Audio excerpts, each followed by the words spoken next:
I'll start with something I've finished, or rather something that's coming to an end. I've been running a test knit for my cable socks. It's going to be my first pattern. They're a classic ribbed cable sock. I've done 2 samples myself. I have this one, which is in the larger size, and this one, which is in my size, which is in pink. It has something on it. There we go. Then it top down with a heel flap and gusset, and the cables run all the way around the cuff and over the top of the foot, and it ends in a wedge toe. The test knit has been running for the past month, and as of filming, it's finishing this week, which is so exciting. I will be releasing this as a free pattern with a full video tutorial for how to knit the socks. Some of my testers haven't knit socks before, and some of them have been really experienced to make sure the pattern's suitable for beginners as well. They have quite a nice slouchy fit, so they're going to be a really nice autumn sock. I'm excited to wear them around the house.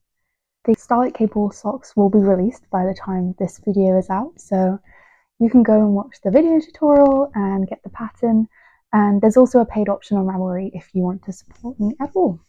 So next, I've been working on a new design.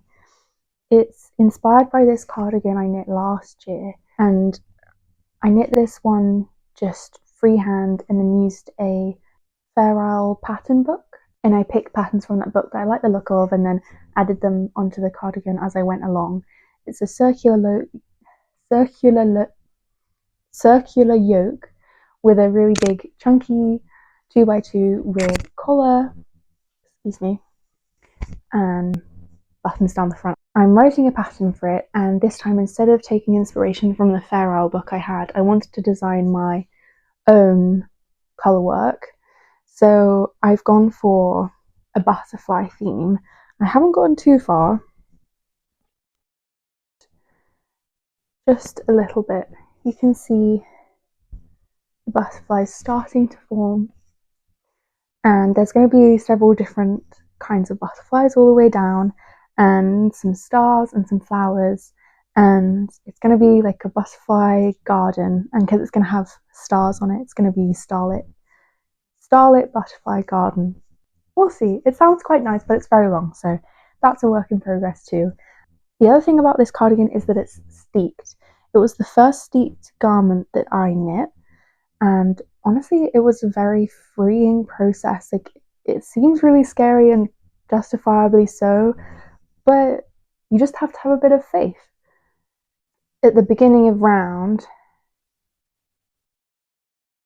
there are these lines of stitches which will sort of dictate where I sew down once the whole thing's finished, and then cut up the middle, and then you add the ribbing afterwards. The benefit of that is that all the colour work can be done in the round, but you can still have a cardigan, because an all over colour work cardigan would require a lot of purling usually, and I don't really enjoy purling colour work. I've done it in the past for like the porcelain sweater that has a little bit before you join in the round.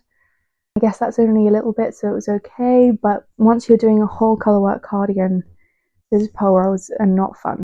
I'm gonna finish this sample and grade it. It'll be the first time that I grade anything, so there'll be a lot of learning there, and I want to make some video tutorials for that as well, especially the steeped part. But yeah, I'm really excited about this. I'm using West Yorkshire Spinners recycled wool. I'll put it here. It's really nice. I believe it's 80% wool, 20% nylon. So I think this actually would be a really good option for DK weight socks. And I might try that afterwards, make some matching socks to go with my cardigan if there's any left over. And yeah, that will have to be a much longer test knit than the socks. I'm thinking 4 months, but let me know if you have any thoughts about that test length, because it's going to have at least up to a 150 centimeter bust size, and that's a lot of knitting. I know that some people do flexible deadlines for the larger sizes, so that's something I'll look into, because I don't want to discourage anyone from applying, because I don't think that it would be long enough to knit. Anyhow, the next thing I'm going to cast on pretty soon is going to be the Seabird Shawlette by Sydney of the Knit for Wildlife residency that's just released the free patterns. It's a beautiful little shawlette. It has a cable running down the middle and stripes in contrast colours. The sample Sydney knit for this pattern represents the eider duck. The eider duck is on the Norwegian red list, and the idea behind Sydney's pattern is that you can research endangered birds in your local area and use their colours to influence the colours you use on your shawlette. So I want to look into ones that are more local to me. But as an initial starting point and for my first Seabird Shawlette, I do want to do the eider because I had knit as part of the Knit for Wildlife bird colony cow. I'd knitted a little eider duck and also a kittiwake. These are free patterns by Dominica. You can access that now. I have wool left over from when we did our Knit for Wildlife workshop in Oslo, which is what I used to make these little birds. So I thought that I will make one to match the bird. So I have the colours that match the body and the darker brown black colouring of the eider. And Sydney's shawlette has 2 stripes running through it. So I have this colour. I wish I had some yellow left because I would do yellow for the beak. But I think what I'll do is I'll use this other colour that I have, which actually kind of matches the colourings a bit more of the female eiders. So I might make a version of the shawlette that represents both the male and the female eiders by using these 2 colours as the contrast stripes and this cream white as the main colour. I think that's what I'm going to do. These wools are wools we got from Stormdal Ull for the workshop in Oslo Art Weekend. They are absolutely beautiful Norwegian wool.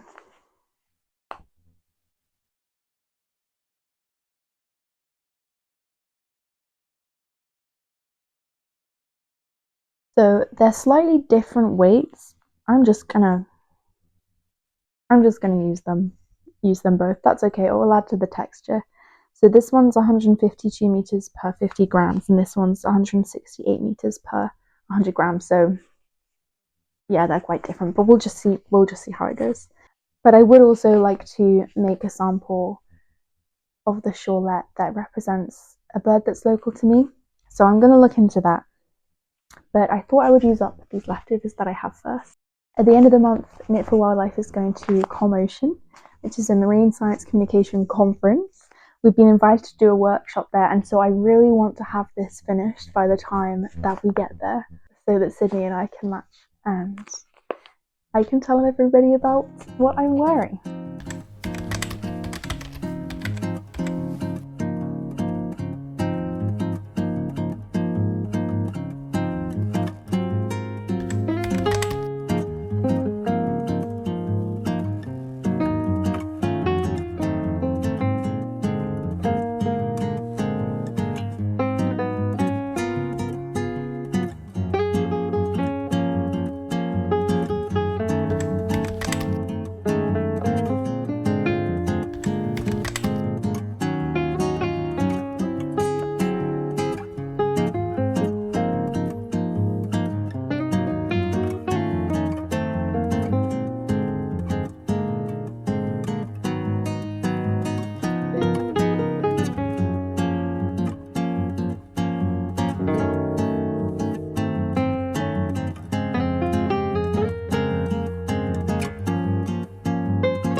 As I've been winding these up just now, I've realised that I have a lot more of this colour and it's a lot thicker than this one, so I think I would want to hold this one double. And I think it will work out anyway because I'll lean into the colour of the female eider and hold this as the main colour. And then as the contrast stripes, I'll use this one and the dark one that I have because they also match the female eider. And then I'll hold this one double. I can't remember the weight of the dark brown one that I have. Anyway, there'll be enough to hold it double if I need. And that'll be my combo. Actually, I really like this colour. It's got some warmer and cooler tone browns in it. I think it will show up really nicely on the finished object. The other thing is that these have a really, I'm not sure how to describe it, but it's quite a bouncy ply. So I think that the cable is going to look really nice and defined running up the middle of the shawlette.